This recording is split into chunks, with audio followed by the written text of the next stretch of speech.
I remember going to the bank with my spouse and the bank lady asking us, what our liabilities and our assets were. And I had been working for a couple years at that point. And to be honest, I was like so embarrassed because all we had were liabilities at the time.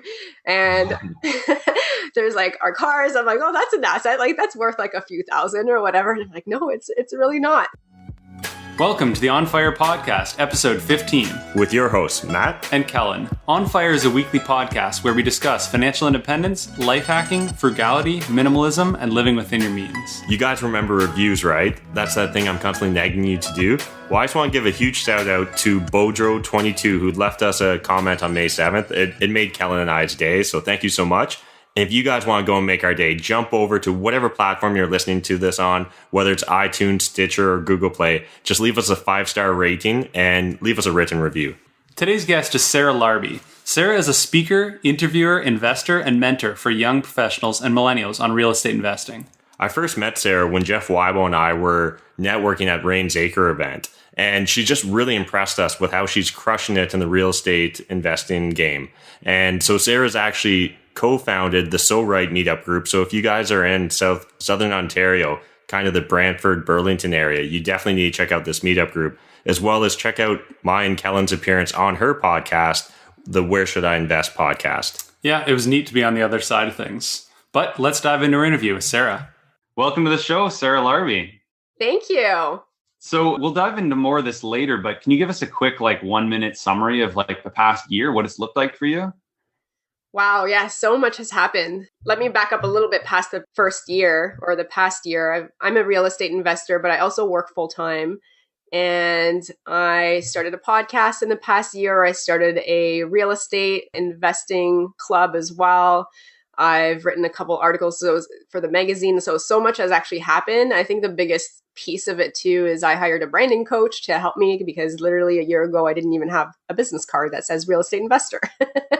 And so he has totally helped me with creating a website, a lot more structure. So this past year has been pretty crazy good.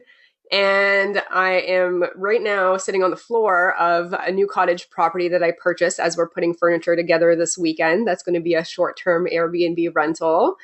And I am going to be closing on a house that we're planning on flipping, but potentially holding as a BRRRR as well. That comes to close May 15th. And I purchased another rental property back in September. So right now we're in May. So I guess that counts as about a year from now. And I also made about $100,000 on a BRRR property that I ended up buying in December 2016. However, the tenants wanted to move in right away. So we let them and we didn't change it at that point in time, but they broke up in September. So we ended up renovating it and December cashing out about $100,000 from that house. Wow. Awesome. Isn't that great? Because something similar happened to me. And I thought, man, I'm making more on that one deal than I am on my day job for the entire year. And it took a lot. It took a lot of time, but it didn't take that much time. It didn't take 40 hours a week for a year. No, it didn't. And that's exactly what I told myself, because I'm not the one that was swinging that hammer, putting that kitchen in. And it was about delegating and creating that team of people that are going to get you to your goals. And so really during the time that we were renovating it, maybe it was 2 hours a week for managing and just making sure that everything was going smoothly. But, $100,000 for maybe 3 months of work at 2 hours a week is totally worth it. I'd do that any day, right? That's fantastic. Absolutely. So let's dive back into your backstory a bit. So back to the roots. So can you walk us through your background and kind of how you discovered the idea of financial freedom, real estate investing, getting control of your personal finances? Yeah, absolutely. It's just really crazy. I was even 10 years old and I'm like, one day, I'm going to be wealthy. And I always just, for whatever reason, thought and knew I was going to be where I am. And even though I'm not exactly where I want to be yet, I'm very, very, much further ahead than probably anybody I know my age that's not doing what I'm doing. So I've always knew that I was going to create something. I don't know what it was. But then in about 2000, I think it was 2010, 2011, I remember going to the bank with my spouse and the bank lady asking us, what our liabilities and our assets were. And I had been working for a couple years at that point. And to be honest, I was like so embarrassed because all we had were liabilities at the time. And there's like our cars. I'm like, oh, that's an asset. Like that's worth like a few thousand or whatever. And I'm like, no, it's really not. So I said, next time I'm going to the bank and they're going to sit down with us and do this whatever financial plan or help us towards our goals, I'm going to have something to show for it. And so like literally I went home and that weekend and I probably spent like 8 hours a day, like that Saturday and 8 hours on Sunday, like Googling how do people create income and wealth and passive income and how do they get rich? And real estate seemed like the most obvious choice. Like there was stocks and mutual funds, and I'm not a big fan, even though I tried it at first. The lack of control bothers me. And then there was starting a business, and I didn't really have that many great ideas. And so real estate just seemed like it was the easier way to do it. And then so I just started researching, finding, articles online about real estate investing. I started listening to podcasts. The Bigger Pocket podcast really helped me as well. And then there was the challenge of trying to convince my spouse as well to come on board and become landlords and investors. And so that took a couple years as well. So our first rental income was actually in 2013. Nice. What was that like, getting your first rental paycheck? It was pretty cool. So our first tenant was actually his sister. So one of the, I guess, biggest objections rather, that I had to overcome was, hey, what if you have a bad tenant and your tenant trashes the place or your tenant doesn't pay? And so we actually ended up starting with his sister. She needed a place to live closer to her daughter's school. But that first paycheck was awesome because in a way, we already knew she was moving in within a couple days of closing on that property, and we knew what she was going to pay us and what it was going to cost us to carry that property. But it was the start of complete change of life. Wow. That's awesome. So we read that you have like 15-year plan to help people reach financial freedom. So what does that look like? Why is it 15 years? It doesn't have to be 15 years, but ultimately, having an income from your job definitely helps to be able to get financing and properties to get started.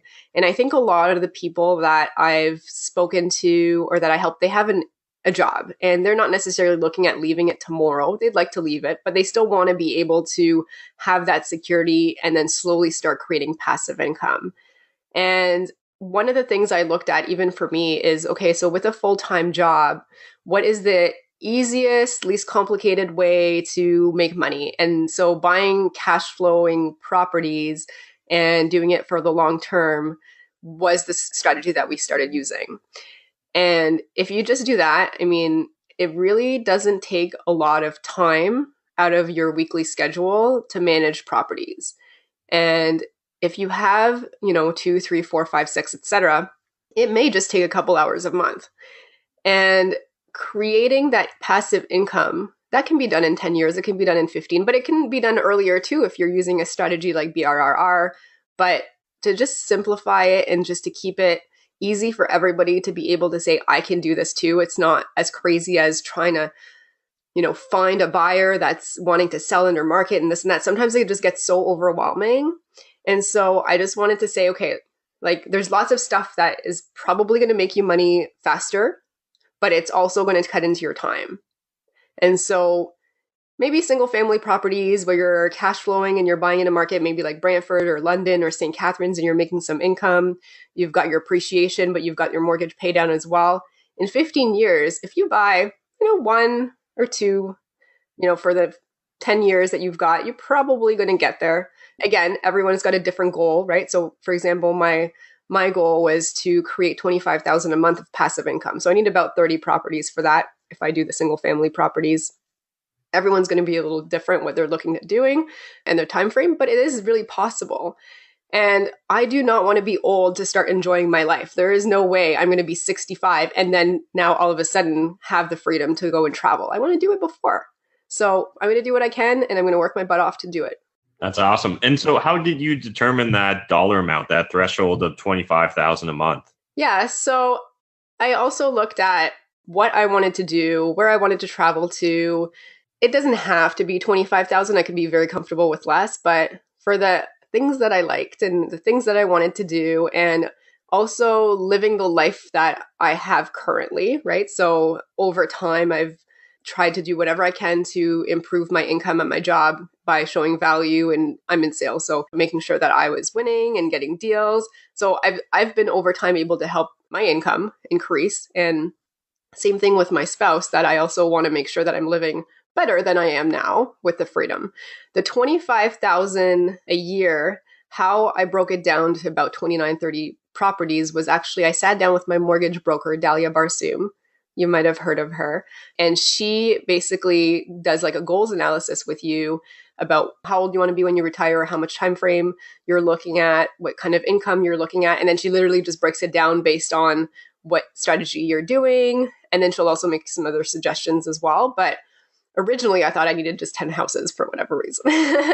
But that number Does that look like, are those all paid off, or do you have mortgages on those in this theory? In this theory, they would be paid off. Right. Do you have a plan to acquire, say, a bunch more and then sell some and then pay off the first ones? Is that the idea? That's the idea. I've also started doing some BRRRs, which I think are really the way to go to accelerate it. So I know you guys do a bunch of that, but it really was a game changer when I saw that $100,000 paycheck, when I literally just bought a house and renovated it and then got it reappraised. And I'm like, like this is probably a better way to do it than to buy something and then wait. So can you walk through for our listeners just what's like an example of like what's your typical property look like? What the numbers look like for say one of 29 or 30 properties? Yeah, so not the BRR, because I can talk about that afterwards. So in Brantford, Ontario, one of the things that I would recommend that people do is to become a market expert. So for example, like you guys are in London, so you know the London area really well. You know when a market is below market price. And so that's my recommendation, is just become really familiar with one area. And so we've been able to buy under market, even still on MLS, just being able to buy sometimes sight unseen and just having your team take a quick look at it for you. So some of the properties, I mean, the first one I bought back in 2013, I'm fine with sharing all the numbers with you and where they are now. So the first one was actually 129,000. Today, that's about 200,000. The second one that we bought in 2014, that was 177. Actually, we just got that one reappraised at 290 just this past month for 177. And actually that house, there was a fire in it a few years prior in 2009. So it was rebuilt from 2009 standards, which was awesome. Wow. So how much did you put into some of these, like in renovation costs? So most of these actually were turnkey. And so, like you're probably looking at $5,000, give or take, but they've been turnkey. And the property number 3 was 207. That one is about 295 right now. That was in 2015.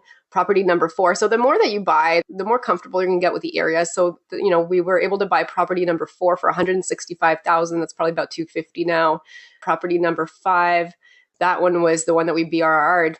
We bought that for 151,000. Like literally we bought it like within a couple hours of it hitting the market, and got that reappraised after we put in 30,000 for 275. Wow. Mm-hmm. I mean, a lot of people might say it's easy to, make all this money when the market's appreciating. You've held during a time when the market's gone up a lot. But like, how did you decide which neighborhoods to invest in and that kind of thing? And like, have you noticed it? Have you noticed that certain neighborhoods are appreciating more? Was that kind of part of your strategy?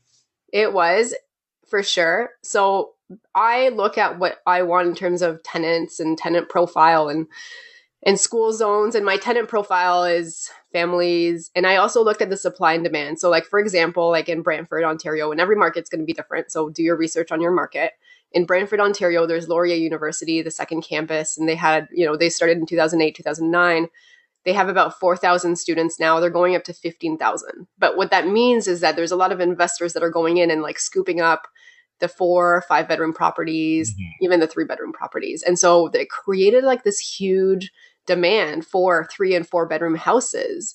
And there are some that, for example, in the North End that are quite expensive. I can't cash flow there as much. So I look at Eagle Place, which is still a very up and coming area.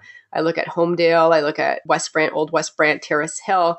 Those were, in my opinion, still very affordable. And because of that demand, I'm able to get $1,500 to $1,600 a month rent on these properties and they're single family properties because there's just not many of them.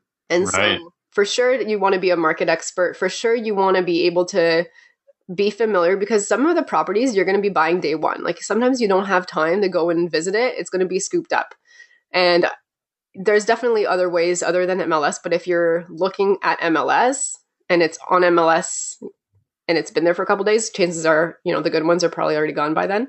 So just becoming very familiar, but also looking at the supply and demand, and also looking at the school zones if you want to rent to families, right? So downtown Brantford, for example, I stay away from. I don't like the school in that area. However, for student rentals, it might be a better option. So it really depends. And one of the things that I really wanted to do is to also make it as easy as possible for my spouse to be on board with this. So I didn't want to create any too much work for him in the beginning. So that's why a lot of our properties were fairly turnkey. Now that we're, in it more, we've got more experience. I just bought a flip property as an example. We're going to either hold it at the end or sell it. We don't know yet. We're going to see. But now we've got a solid team in place. We've got a lot more experience. So it becomes easier to do those more complicated deals that take more time, because now you've got a team that you can just delegate to.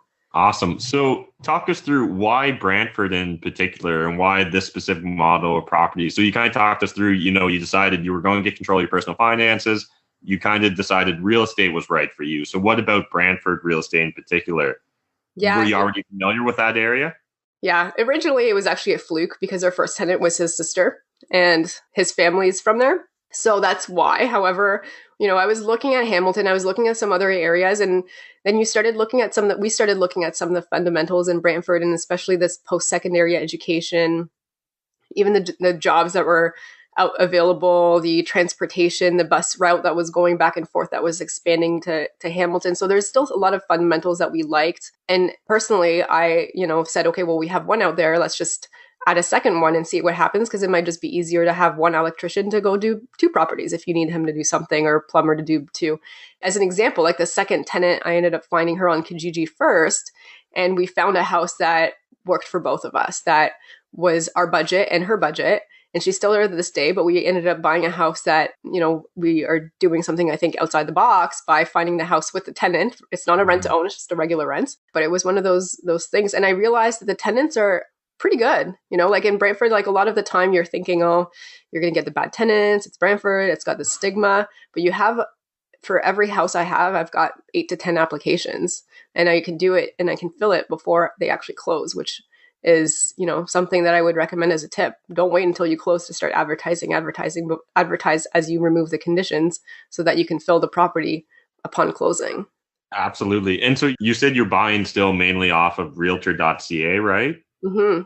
So I'm assuming it's still pretty aggressive in that market. It's very aggressive in our market here in London, Ontario. So do you have to go in with cash offers on these properties, or are you still conditional when you're making your offer? I'm removing conditions.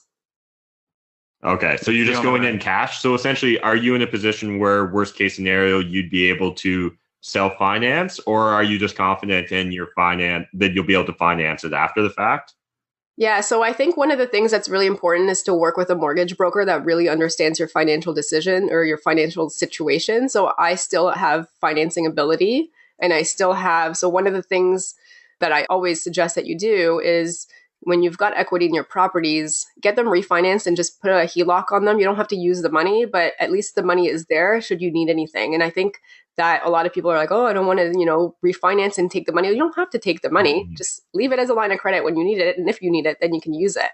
But so far, I'm financing. I still have another 2 with A lenders, and then Equitable Bank, as per my mortgage broker, there's about 30 to 40 more that can be done. So one of the things that is helping is having a job to be able to finance these. Yeah, that's been a big thing for me as well. Just being able to qualify, you need to show that steady income. So what has it been like managing all of this while working your full-time job? Do you have the flexibility to take calls from tenants and contractors, or maybe in your case, a lot of single family homes, so maybe you're not getting as many calls as I am? No, I don't think I'm getting as many calls as you are. I mean, there'll be like some things here and there, but I think it's just all about delegating. I mean, I've got a couple handymen that are ready to go if something happens, or a good plumber, a good HVAC person.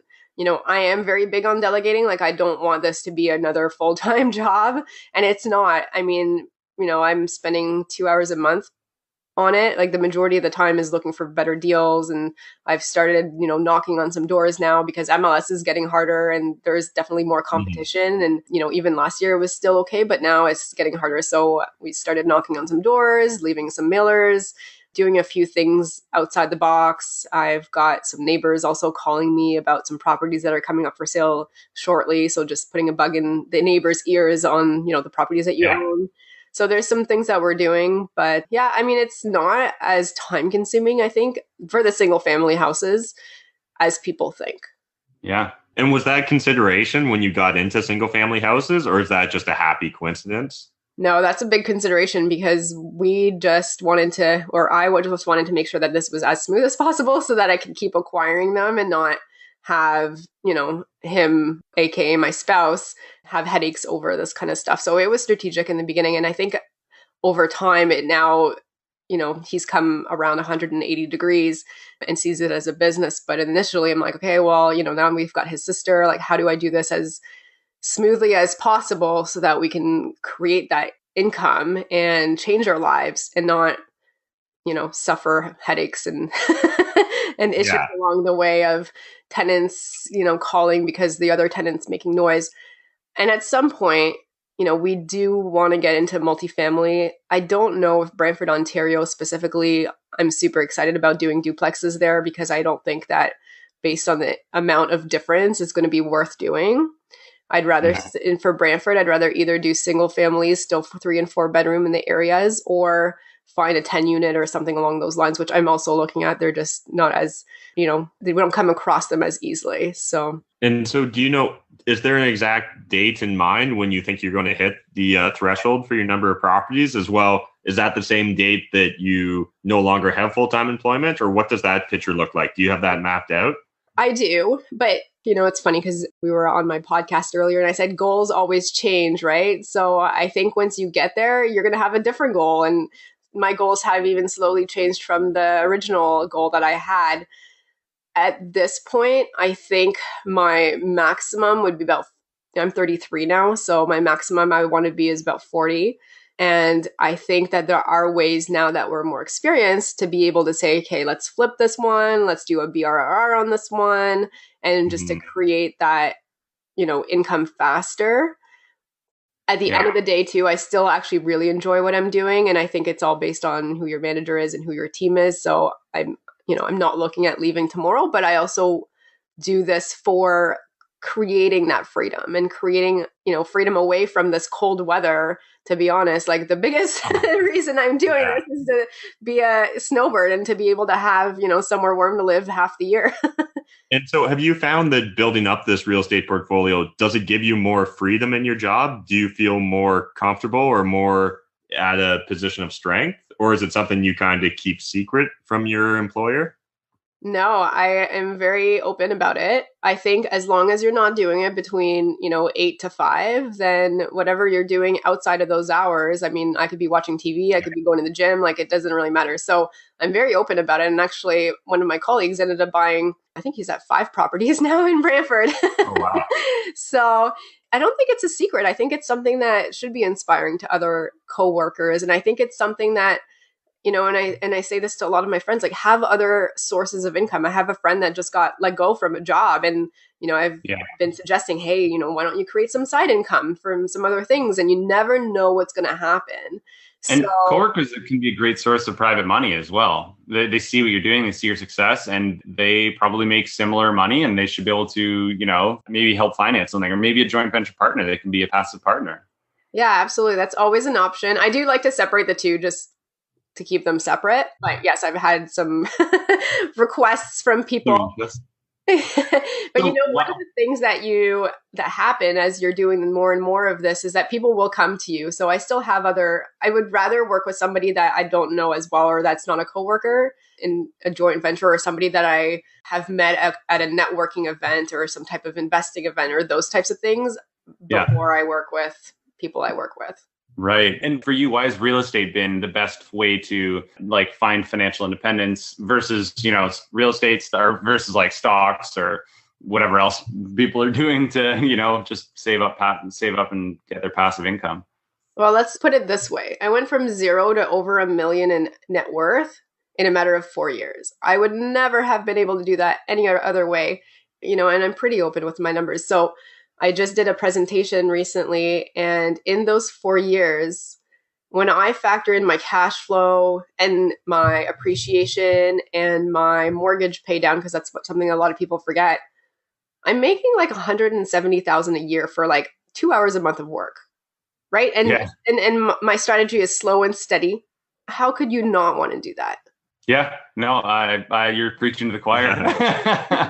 Yeah, no, I agree. I think some people think, okay, and there's a good chance that a chunk of our listeners are like, well, I want to build up passive income, but I don't want it do through real estate because, there's work involved and I want it to be passive. And, you don't necessarily need to, but if it does interest you at all, it can be a great way to build your wealth, and you don't necessarily need to hold that real estate forever. You can buy properties under value, and right there you make 50 grand, and then you renovate it and you add strategically, and maybe you build another 50 grand. And it's really hard to do that through just saving from your day job or whatever and getting your average of 6% return on investment through stocks. It's active, but it's not as active as a lot of people think, and you can make a lot more than you are typically at your day job. And so, are you currently just mainly focused on building up your real estate income, or do you have other avenues, like other side hustles or income streams that you're currently working on?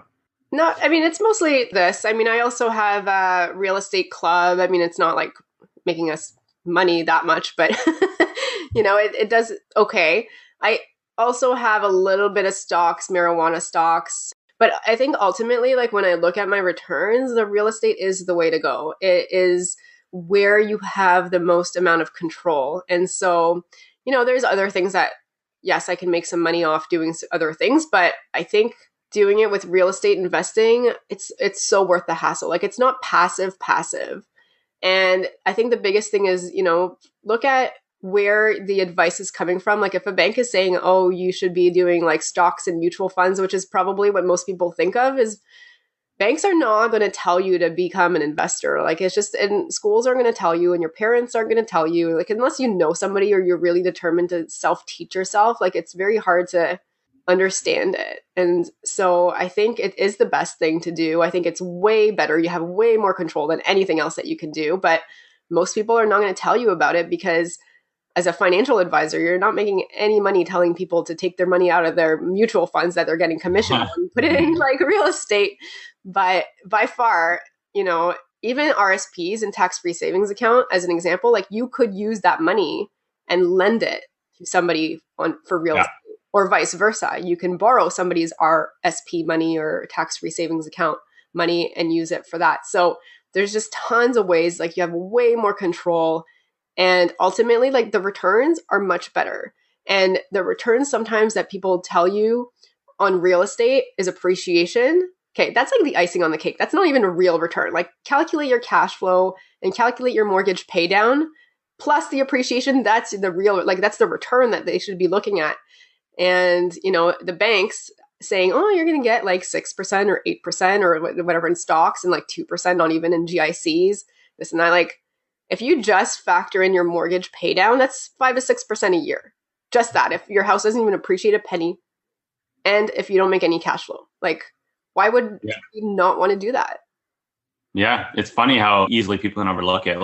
With 5, 6 properties, you can easily have $30,000 a year just in mortgage pay down, which is guaranteed. People talk about the risk of real estate. You're not sure if it's going to go up in value. It doesn't need to go up in value. If it goes up in value, that's just, like you said, it's the icing on the cake. So what have your friends and family, what has the reaction been with them in terms of when you died, you're still working your full-time job. So maybe they're comfortable with that, but what about all the stuff on the side? What's your experience been with them? Yeah, they've always been very supportive. They have their own business, so they've been entrepreneurs. They don't have a regular job either. So I think that definitely helps because they get the entrepreneurial part. They're not investors, but I think over time, they are kind of curious about what I'm doing. And my mom now wants to invest some of her money into potentially a Brantford property. So I might take her by the hand and show her that a little bit. So I was lucky that they've always been very receptive. And I think ultimately though, I know a lot of my friends that are investors, they didn't have that initial reaction and they have to convince their parents, or their parents think that they're crazy. And I will say this, is that if your family members or your friends are giving you advice and they're not where you want to be, do not listen to them. They want to help you, but they don't know better. So I would say take your advice from people that you want to aspire to be like, and that who have the things that you're looking for, or who have the time and the freedom, or whatever it is. Take your advice from those people and thank the others and say, thank you for, looking out for my best interest. That's great. But it's not the end all and be all. If they think that you're crazy, hey, go find a real estate investment club and join that, and you'll realize that you are just totally normal out there. 100%. And so you deal with a lot of kind of first-time investors, right? Between your real estate group and your coaching and stuff. So what are some common hurdles you see frequently that real estate investors or aspiring real estate investors come up against that they struggle with? I think when you're starting out is just all of the discussions about how real estate investing is risky, or, tenants, just nightmare stories.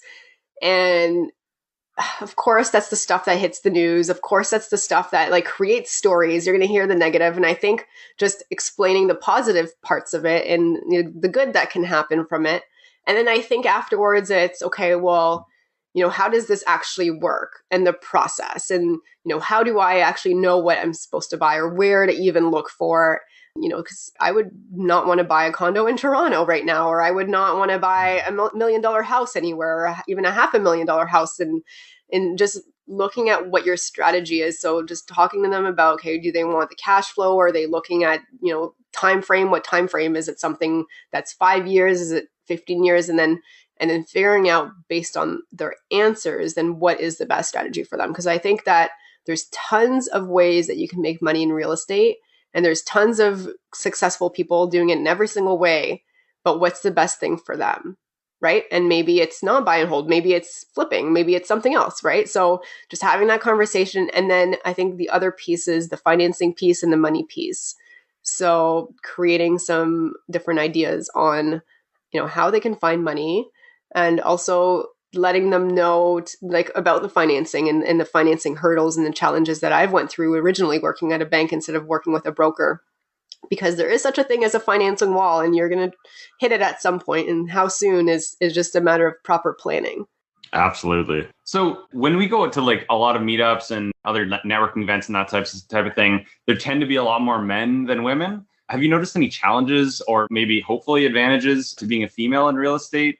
Occasionally I've noticed at some events, it tends to be, if a couple comes, the man gets the handshake and the woman doesn't necessarily get one, and they have to build some sort of legitimacy before people will even listen to what they have to say. I mean, hopefully that's not the case for you, but what has your experience been like? Yeah, you know what? Maybe some people experience it. I think ultimately I'm a co-founder of a real estate club. So I think maybe I'm in a bit of a different position because I've already done it. And I'm fairly, when I speak to people in terms of maybe contractors or things like that, I think because I've really self-educated myself and I use, real estate investing lingo, this kind of stuff, I think it helps for sure. There definitely is more men than women, but I think it's also 2018, and I think people are slowly starting to, accept it. The other thing I will say is, and you guys are probably in the same boat too, I don't know if it's so much being, men or women or whatever, but we're also really young. So when you look at the people that are going into these investment clubs and networking clubs for real estate, most of them are not as young as we are. So I'm 33. And I think, sometimes that they're like, oh, how, I remember going to the investor forum a couple of years ago, and then people just were assuming that I was a real estate agent. I'm like, what makes you think I'm a real estate agent? Because I'm so, that was probably the one piece that I would say, people just shouldn't assume, but, stand your ground and show them that you know what you're talking about. And the other thing too, to keep in mind is that I think people that are new to it think that this is all a very competitive world and it's very cutthroat, and it's actually not. Most people that are successful are going to help you if you are, networking and they see you at the same events over and over, and you start building those relationships. And I think over time, your network is your net worth. And you're just going to be like one of them. And it's not as competitive as you think. Like people that are doing well will want to share that with others and help others. Yeah. I mean, I remember like for the first 20 minutes of like one of the first meetups, it was like, oh, these are my competitors. And then I was like, no, they're not. Like everyone's in this together. And I haven't even thought about it since. But occasionally I see, somebody come in and like, oh, I don't really want to tell you about my deal, or like, oh, how are you doing that? Oh, just creative, and they don't like really tell you anything. And like, I think at the end of the day, people really think there's a lot more competition than there is out there. And maybe they think there's not enough money, or there's not enough deals, or there's not enough, real estate out there. And like, it's just not the case. There's more, like Matt always says on his YouTube channel, there's more than enough money out there for us to all make it. And it's not this competition. The more you bring, the more value you provide to other people, the more you're willing to share. Like you're sharing all of these numbers and that kind of thing. A lot of people aren't comfortable sharing that stuff. And I think it's just the more you share, the more you're open, the more value you're going to get back. Yeah. And I think a lot of those people too are probably going to become your joint venture partners at some point for something, right? So they may be doing deals with you in the future. Yes, absolutely. 100% agree. And so one thing we wanted to chat with you about was you have a podcast. We were just on it earlier today. What sort of value have you seen from social media, from doing a podcast? What sort of legitimacy does it create? We'd love for you to share kind of with our audience what you've experienced from getting into it. Yeah. So it's funny. So last year I was at that wealth forum where there was like Tony Robbins and Pitbull, and then there was a guy. Oh, we were there. Oh yeah. There's like Yeah. a lot of people there. A lot of people were just going for the Pitbull concert, unfortunately, but there's some good content. And I had never heard of Pitbull until that, which is probably embarrassing, but also probably I'm kind of proud of that. That's true. That's true. But there was one of those breakout sessions, and it was actually on podcasting. And so I ended up signing up for the course and just decided to launch a podcast. And you know what? I didn't have a goal for it. I didn't really have a motive for it other than, hey, you know what? I want to just educate people as much as possible. And I want to make it, Canadianized content and feature people that are doing it, that are just like everyone else out there, that can inspire others. And so it was started just as that. And then, I've gotten some contacts from the website, people that came out to our networking event that are now regulars. And I think it's just creating a network of people and being able to help one another. And I think if I can help people, they're going to be, once they're successful, they're going to be able to do it, and they're going to pass it down.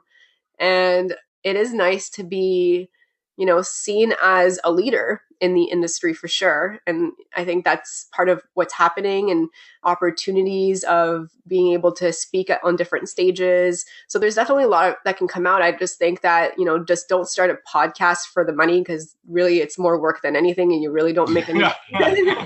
Yeah. If you're looking at it as like you want to educate and you want to create your brand as a leader and somebody that can help others, then I think good things will happen from that. I like that. Like we talk about the idea of building legitimacy. You call it being viewed as a leader, which is a great way to put it. And I like to think that at the very least, people are going to ask you fewer questions in terms of like, are you legitimate? And you can skip past that whole first stage and dive into business. And, it's really hard to measure the value of that when you're, paying to get your podcast edited, or you're, spending all this time and you're, focusing on social media and whatever. You're not earning necessarily any money from it, but it does translate in this very difficult to measure way. And I think that if anyone out there isn't focusing on their Instagram or their Facebook or their YouTube or their podcast or whatever, and they want to be viewed as a leader and they want to be viewed as someone who understands what they're doing and build legitimacy for themselves, they're missing out. I think it's a really valuable thing to do. Do you have any other social media that you're focusing on? Obviously, the podcast is a big one. I saw you have an Instagram account. Yeah, so I'm actually with a friend of mine, Sarah Eder. We're going to be starting a YouTube channel. So we bought the flip property together, actually, and we are going to be going through the process and filming it. And it's actually going to be called Rich Millennial, Poor Millennial. Nice. Yeah. I like that.